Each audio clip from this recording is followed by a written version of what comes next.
প্রিয় দর্শক, আসসালামু আলাইকুম। সায়েন্স অ্যান্ড কোরআন চ্যানেলে আপনাদের স্বাগতম। আজ আমরা বিজ্ঞান ও কোরআনের আলোকে মৌমাছি সম্পর্কে জানব। মৌমাছি হলো বোলতা এবং পিঁপড়ার সাথে ঘনিষ্ঠ সম্পর্কযুক্ত মধু সংগ্রহকারী পতঙ্গ বিশেষ। এটি মধু ও মোম উৎপাদন এবং ফুলের পরাগগ্রহণের জন্য প্রসিদ্ধ। মৌমাছি ঘন্টায় 35 কিলোমিটার পর্যন্ত বেগে উড়ে মধু সংগ্রহ করে। মৌমাছি আর্দ্রপুরা এবং ইনসেক্টা শ্রেণীর পতঙ্গ। মৌমাছির দেহ দ্বিখণ্ডিত এবং এদের দেহে মস্তক, বক্ষ এবং উদর থাকে। এদের 2 জোড়া ডানা রয়েছে। এদের দেহের মাপ 1 থেকে 1.5 সেন্টিমিটার পর্যন্ত হয়ে থাকে। এদের বৈজ্ঞানিক নাম বম্বেক্স মরি। এরা সেকেন্ডে 240 বার ডানা ঝাপটায়। মৌমাছির চাকের গঠন ষড়ভুজাকার। এরা বছরে 300 থেকে 400 গ্রাম পর্যন্ত মধু সংগ্রহ করে থাকে। অ্যান্টেনার সাহায্যে গন্ধ, স্বাদ এবং বাতাসের গতি বুঝতে সাহায্য করে। এদের 5টি চোখ রয়েছে, 2টি যৌগিক এবং 3টি সরল চোখ থাকে। মৌমাছির ঝাঁকে রানী, শ্রমিক ও পুরুষ মৌমাছি এই 3 ধরনের মৌমাছি সুশৃঙ্খলভাবে বসবাস করে। পৃথিবীতে প্রায় 20,000 প্রজাতির মৌমাছি রয়েছে। একটি ঝাঁকে একটি রানী মৌমাছি যা ডিম পাড়ে, হাজার হাজার শ্রমিক মৌমাছি যারা মধু ও পরাগ সংগ্রহ করে এবং কিছু পুরুষ মৌমাছি থাকে যারা মিলনে সাহায্য করে। মৌচাক হলো মৌমাছির আবাসস্থল। এটি তৈরি হয় মোম জাতীয় পদার্থ দিয়ে। মৌচাকে ক্ষুদ্র ক্ষুদ্র ষড়ভুজ প্রকোষ্ঠ থাকে। মৌমাছি এসব প্রকোষ্ঠে মধু সঞ্চয় করে। ফাঁকা প্রকোষ্ঠে ডিম পাড়ে। এদের দেহ অভ্যন্তরে মোম তৈরি হয়। এটি প্রকৃতপক্ষে ফ্যাটি অ্যাসিডের স্টার। মৌমাছির ফুল ফোটানো বিষ খুবই যন্ত্রণাদায়ক, কিন্তু মৌমাছির ফুল থেকে সংগৃহীত বিষ রোগ নিরাময় উপাদান হিসেবে কাজ করতে পারে। বাত জাতীয় রোগের চিকিৎসায় এটি ব্যবহৃত হয়। মৌমাছির বিষে সাধারণত মিথানোয়িক অ্যাসিড বা ফর্মিক অ্যাসিড থাকে।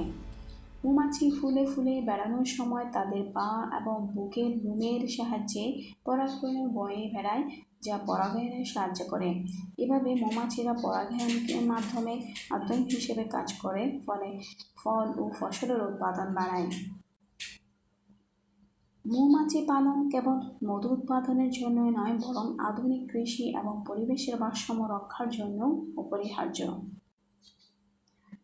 পবিত্র কোরআনে সূরা আন-নাহলের 68 ও 69 নম্বর আয়াতে আল্লাহ বলেন, আপনার প্রতিপালক মৌমাছিকে ওহী প্রেরণ করেছেন এই বলে, পাহাড়ে, গাছে এবং মানুষের তৈরি মাচায় তোমরা মৌচাক স্থাপন করো। অতঃপর সব ধরনের ফলের রস পান করো এবং আপনার প্রতিপালকের সেই পথে চলতে থাকো যা সহজ করে দেওয়া হয়েছে। তাদের পেট থেকে বিভিন্ন রঙের এক পানীয় বের হয়, যাতে মানুষের জন্য আরোগ্য রয়েছে। নিশ্চয় এতে চিন্তাশীলদের জন্য একটি নিদর্শন রয়েছে। এই আয়াতগুলোতে আল্লাহ মৌমাছিদেরকে মৌচাক তৈরি করতে ও মধু উৎপাদনে আল্লাহর অনুপ্রেরণার বর্ণনা দেওয়া হয়েছে। কোরআনে মধুর আরোগ্যকারী গুণের উপর আলোকপাত করেছে।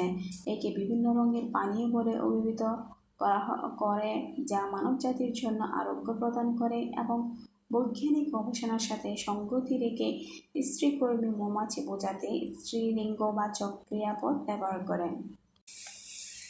এছাড়া হযরত আবু সাঈদ খুদরী রাদিয়াল্লাহু থেকে বর্ণিত একটি লোক রাসূল সাল্লাল্লাহু আলাইহি ওয়াসাল্লামের কাছে এসে বলল, আমার ভাইয়ের খুব পায়খানা হচ্ছে।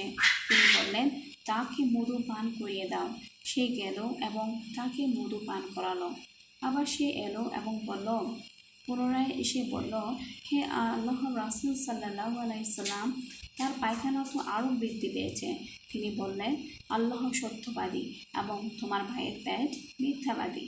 সে গেল এবং তাকে মধু পান করালো। এবার সে সম্পূর্ণ আরোগ্য লাভ করল। বুখারী ও মুসলিম তিরমিজির মধ্যে। এখানে সূরা আন-নাহলে নাহল মানে মৌমাছিকে বোঝানো হয়েছে, যা এই পতঙ্গটির নামে নামকরণ করা হয়েছে। এই সূরাটি এর ধারা এর জীবনের অলৌকিক প্রকৃতি ও মানুষের জন্য এর উপকারিতা বোঝানোর উদ্দেশ্যে। আল্লাহ আমাদেরকে সঠিক সরল